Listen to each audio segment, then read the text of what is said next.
ओम श्री गणेशाय नमः, श्री सरस्वत्यै नमः, श्री मातृपितृचरणकमलेभ्यो नमः, श्री गुरुचरणकमलेभ्यो नमः, श्री कुलदेवताय नमः, श्री इष्टदेवताय नमः, श्री वास्तुदेवताय नमः, श्री स्वस्थानी परमेश्वर्यै नमः। आज माघ महात्म्य सुरु भएको 17औं दिन सप्तदश अध्यायको कथा प्रस्तुत गर्ने प्रयत्न गर्दैछु। कृपया स्वस्थानी व्रत कथामा यदि यहाँहरूलाई आस्था छ भने एक चित्त भएर सुनिदिनुहोला। ओम यम ब्रह्मा वरुणेन्द्र रुद्र मरुतस्तुन्वन्ति दिव्यस्तवैर्वेदै साङ्गपदक्रमोपनिषदैर्गायन्ति यं सामगा ध्यानावस्थित तद्गतेन मनसा पश्यन्ति यं योगिनो यस्तास्तं न विदुषुरासुरगणा देवाय तस्मै नमः। श्रीमच्चन्दनचर्चितोज्ज्वलवपु शुक्लाम्बरा मल्लिका मालालङ्कृतकुण्डला प्रविलसन्मुक्तावली शोभिता सर्वज्ञाननिदानपुस्तकधरा रुद्राक्षमालाकरा वाग्देवी वदनाम्बुजे वसतु मे त्रैलोक्यमाता चिरम्। मुखं करोति वाचालं पङ्गुं लङ्घयते गिरिं यत्कृपातमहं वन्दे परमानन्दमाधवम्। नमो भगवते तस्मै व्यासाय मिततेजसे यस्य प्रसादाद् वक्ष्यामि नारायण कथामिमाम्। नारायण नमस्कृत्य नरं चैव नरोत्तमं देवीं सरस्वतीं व्यासं ततो जयमुदीरयेत्। साष्टाङ्गं नमनं कृत्वा स्वस्थानीं परमेश्वरीं कथां सुदोपमां देव्या श्रुत्वाभीष्टफलं लभेत्। श्री स्वस्थानी परमेश्वरै नमो नमः। 17औं अध्याय प्रारम्भ गरौँ। अथ सप्तदशोऽध्याय श्लेषमान्तक वन विहार वर्णन। कुमारजी आज्ञा गर्नुहुन्छ, हे अगस्त्य मुनि, यसरी अश्वत्थामा ऋषि विदा भएर गइसकेपछि शिव पार्वती आफ्नो निवास कैलाशमा आनन्दपूर्वक रहन लाग्नुभयो। केही दिन पछाडि एक समयमा श्री महादेवले पार्वतीको कत्तिको बठ्याइ रहेछ बुझ्नु पर्यो भन्ने विचार लिई कसैले नदेख्ने ठाउँमा गएर लुक्नुभयो। पार्वतीले श्री महादेवलाई वरपर नदेख्दा चित्त व्याकुल गरी विलाप गर्न लाग्नुभयो। अनेक ठाउँमा खोजी गर्दै जाँदा एकान्त ठाउँमा लुकिरहेका महादेवलाई बल्ल बल्ल फेला पार्नुभयो र भन्नुभयो, हे परमेश्वर, हजुरले मलाई छलेर यसरी लुक्न किन आउनु पर्थ्यो? के म सुन्दरी भइन कि? हजुरलाई मन नपर्ने भए कि? भन्ने प्रश्न गर्दै आफ्ना पतिप्रति नारी स्वभाव देखाउँदै आँसु झार्न थाल्नुभयो। त्यसबेला मनमनमा पार्वतीले मलाई अब यसै छोड्ने भएनन्, अब अर्कै रूप लिएर वन विहार गर्न जानु पर्यो भन्ने विचार गरी श्री महादेव त्यहाँबाट अन्तर्ध्यान हुनुभए। श्लेषमान्तक किराँतेश्वर वरिपरिको वनमा किराँतको रूप लिएर शिकारी जस्तो भएर हिँड्न लाग्नुभयो। श्री पार्वतीले महादेवलाई फेरि पनि नदेख्दा मनमा ठुलो चिन्ता लिई मलाई मेरा स्वामीले किन छल्नुभयो, कहाँ जानुभयो भनी धेरै दुःख मानी ध्यान दृष्टिले हेर्नुभयो। यसरी हेर्दा श्री महादेवले किराँतको रूप धारण गरी श्लेषमान्तक वनमा पुगी शिकार खेली घुमफिर गरेको थाहा पाउनुभयो। पार्वतीले श्री महादेवलाई छल्नका निमित्त अत्यन्त राम्री किराँतिनीको रूप लिई श्लेषमान्तक वनमा नै गएर एउटा ठुला वृक्षका मुनि बसिरहनुभयो। केही समय बितेपछि श्री महादेव पनि घुम्दै फिर्दै त्यहाँ आइपुग्नुभयो र किराँतिनी रूप पार्वतीलाई देखि उनका सुन्दरताको सम्मान गर्दै सोध्नुभयो, हे सुन्दरी, तिमी को हौ? देवकन्या हौ कि यक्षकन्या हौ कि नागकन्या हौ कि तिमी त स्वर्गकी अप्सरा शिरोमणि उर्वशी नै हौ? तिमी जस्ती राम्री त यो ब्रह्माण्डभरिमा कुनै श्री जाति होली के? तिमी झै राम्री श्री यो संसारभरिमा अर्को हुन असम्भव छ। एक त यस्ती सुन्दरी, त्यसमा पनि तरुणी, अर्को कुरा एक्लै, त्यसमा पनि यस्ता एकान्त वनका बीचमा आएर किन बस्यौ? बाघ हात्ती आदिको कति पनि डर नमानी यस्ता डरलाग्दा ठाउँमा आएर बस्नुको कारण के हो? हे सुन्दरी, लौ मलाई भन। किराँत रूप महादेवले यति आज्ञा गरेको सुनि मलाई यसरी सोध्ने पक्का पनि मेरा आराध्य देव श्री महादेव नै हुनुहुन्छ भनी किराँतिनी रूप लिनुभएकी पार्वतीले मनबाट दण्डवत प्रणाम गर्नुभयो। त्यस बखतमा श्री महादेवको रूप कस्तो थियो भने बायाँ हातमा धनु र दायाँ हातमा त्रिशूल लिनुभएको, काँधमा बाण राख्ने ठोक्रो भिर्नु भएको, सर्पका गहना लगाई कम्मरमा बाघको छाला बेर्नु भएको डरलाग्दो स्वरूपका किराँती रूप श्री महादेवलाई देखि पार्वतीले बिन्ती गर्नुभयो, हे किराँत, म यहाँ तपस्या गर्न बसेकी छु। यसरी म यहाँ बसेको धेरै वर्ष भयो। किराँतिनीको जात हुनाले बाघ हात्ती र अरू वनचरको मलाई कुनै डर लाग्दैन। यस्ता प्रकारले दुई स्त्री पुरुषका कुरा हुँदा झमक्क साँझ पर्यो। दुवै किरात किरातिनी रूप लिएका श्री शिवजी र श्री पार्वतीजी त्यही ठुलो वृक्षका छहारीमा बास बसे। बिहान उठ्यो, एक्लै वन जङ्गल घुम्यो, फल टिप्यो, खायो। बेलुका भएपछि त्यही बास बस्न आयो। यसरी आफ्ना आफ्ना दृढ व्रतमा रहँदै आज भोलि भन्दै त्यहाँ बसेको पनि निकै दिन बिते। एक दिन पार्वतीले मनमा विचार गर्नुभयो, श्री भोलानाथ पुरुष जाति हुनुहुन्छ। उहाँलाई घरद्वार नभए पनि भोकको नाङ्गो रहेर पनि केही फिक्री छैन। उहाँलाई एक्लै बसेर घुमेर पनि निर्वाह चल्छ। म त श्री जाति हुँ, मलाई घर चाहिन्छ, व्यवहार चाहिन्छ। पति परिवार मान्यजन अतिथि योगी भिखारी कुल पितृ राजा देवतादेखि लिएर भावी सन्ततिको समेत विचार गर्नुपर्छ। अब कुनै उपाय सोच्नु पर्यो भन्ने विचार गरी श्री महादेवलाई छलेर जङ्गलका एकातिर गई आकाशवाणी भए चाहिँ गरी श्री पार्वती बोल्न लाग्नुभयो। हे ईश्वर, हजुरले हामीलाई बिर्सिएर यसरी वनविहार मात्र गरिरहनाले हामी ब्रह्मा विष्णु इन्द्रादिहरूको दुःख कसले टारिदेला। हे करुणामय, हे वृषभ वाहन, अब कैलाशको याद हुन गएमा हाम्रो उद्धार हुँदो हो। हजुरको कैलाशमा बास नभएकोले हामीहरू अनाथ हुन गयौँ प्रभु।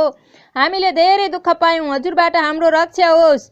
यस प्रकारको आकाशवाणी सुनेपछि महादेवले विचार गर्नुभयो, म यहाँ आएर वनविहार गरेको त कसैले देखेको थिएन। यो आकाशवाणी कताबाट भयो? सायद देवता नै पो बोलेका हुन् कि भन्ने विचार गरी वरपर हेर्दा केही देख्नु भएन र चुपै रही एउटै रुखका छहारीका अर्का पाटामा बस्दै आएकी किरातिनीलाई नदेखी खोज्न लाग्नुभयो। त्यसबेला किरातिनी रूप पार्वती पनि कुनै ठुलो लटरम्म फल भएको पाकेका रुखका आँगमा बसी फल टिपेर खाँदै शिवजीतिर हेर्दै गर्नुभएको थियो। त्यसै बेला शिवजीले पनि देखेर सोध्नुभयो, हे सुन्दरी, तिमी कहाँ गयौ? तिमीलाई कतितिर खोजेर व्याकुल भइसकेको थिएँ, बल्ल भेटे।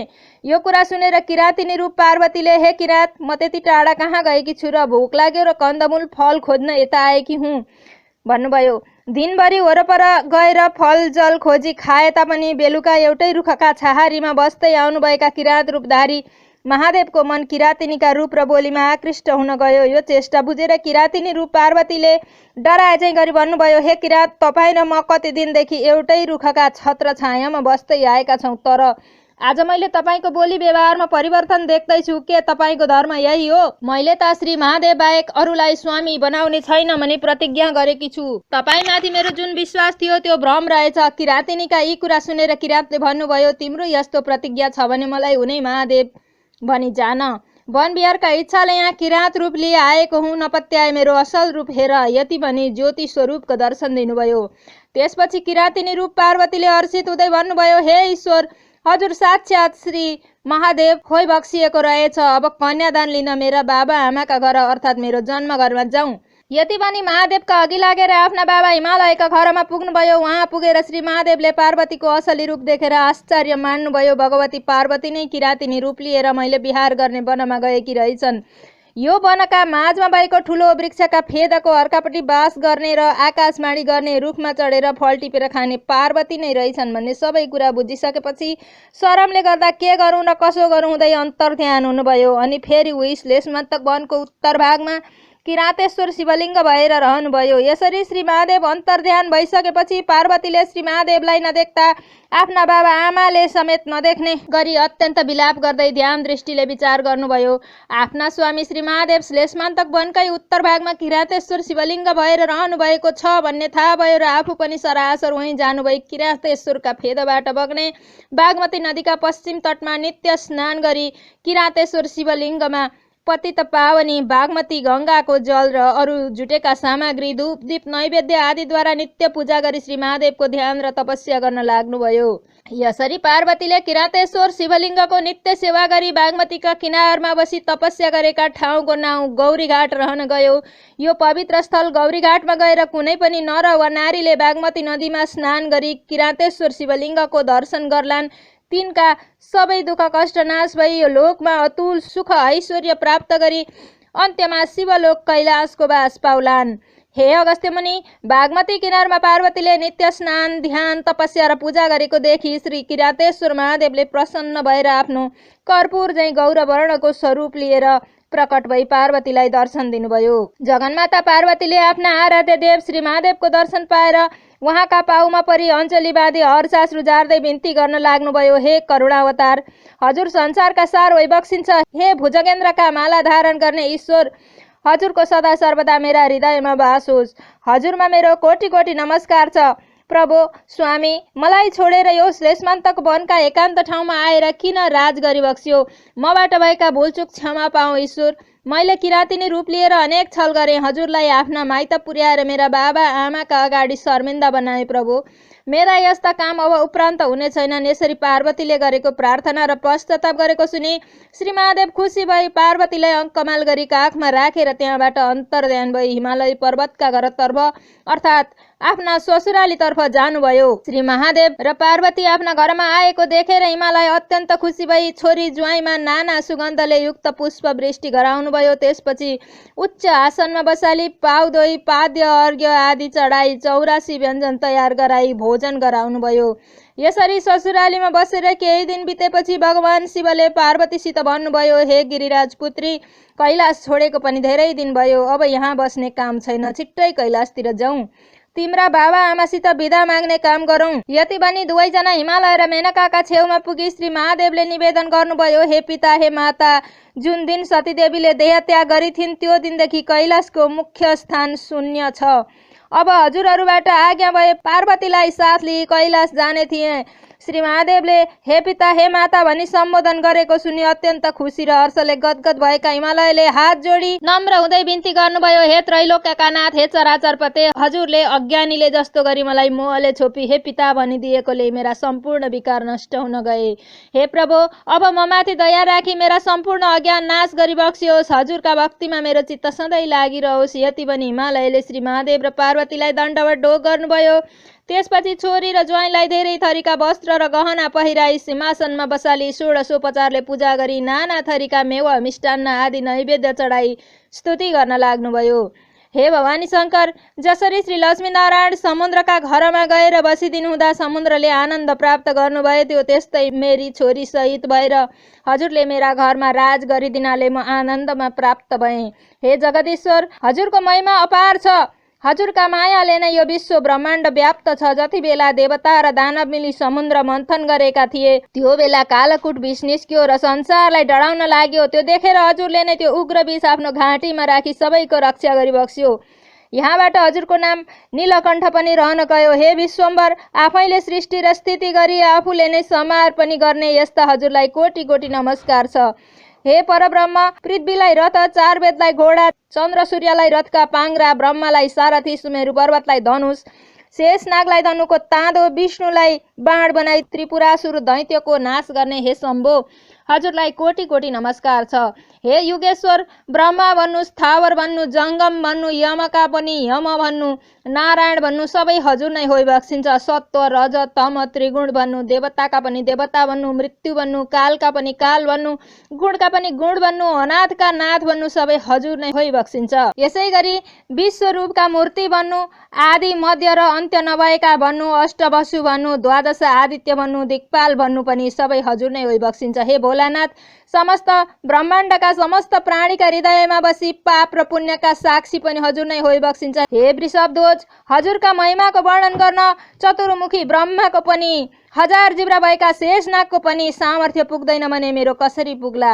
यस्ता तरहसित हिमालयले स्तुति गरेको सुनि श्री महादेव सन्तुष्ट हुनुभई प्रसन्न मुद्रा लिई भन्नुभयो, हे पर्वतराज, तपाईले गरेका सेवा र भक्तिदेखि म सन्तुष्ट छु। आफ्ना चित्तलाई सधैँ मेरा भक्तिमा लगाई कैलाश पद प्राप्त होला। अब हामी बाटो लाग्छौँ, बिदा पाऊँ। यति भनी हिमालय र मेनकासित बिदा लिई श्री महादेव साँडे माथि बस्नुभयो र श्री पार्वतीलाई आफ्ना काखमा राखी बिस्तार बिस्तार गर्दै आफ्नो कैलाशपुरी पुग्नुभयो र उहाँ आफ्ना प्रमथगणका साथमा आनन्दले राज गर्नुभयो। इति श्री स्कन्दपुराणे केदारखण्डे माघमात्म्ये कुमार अगस्त्य संवादे श्री स्वस्थानी व्रत कथायां श्लेषमान्तक वन विहार वर्णनम नाम सप्तदशोऽध्याय। ओम उपनयतु मंगलम वः सकल जगन्मंगलालय श्रीमान दिनकर किरण नवोदित नवनलिन दल निवेक्षण श्रीकृष्ण काले वर्षतु पर्जन्यं पृथिवी सस्यशालिनी देशोऽयं क्षोभरहितो ब्राह्मणा सन्तु निर्भया अपुत्रा पुत्रिणः सन्तु पुत्रिणः सन्तु पौत्रिणः निर्धना सदना सन्तु जीवन्तु शरदां सताम्। यत्रैव गंगा यमुना च तत्र गोदावरी सिन्धु सरस्वती च तीर्थानि सर्वाणि वसन्ति तत्र यत्राच्युतो द्वारकथा प्रसंग। या कुन्देन्दुतुषारहारधवला या शुभ्रवस्त्रावृता या वीणाम्बरदण्डमण्डितकरा या श्वेतपद्मासना या ब्रह्माच्युतशङ्करप्रभृतिभिर्देवैः सदा वन्दिता सा मां पातु सरस्वती भगवती निशेषजाड्यापहा कायेन वाचा मनसेन्द्रियर्वा बुद्ध्यात्मना वा प्रकृतिस्वभावात् करोमि यद्यत् सकलं परस्मै नारायणायेति समर्पयेतत् अनन्यचेतसा भक्त्या श्रुतं यच्च कथामृतं समर्पयामि तत्सर्वं स्वस्थानीं परमेश्वरीम्। ॐ श्री स्वस्थानी परमेश्वर्यै नमो नमः।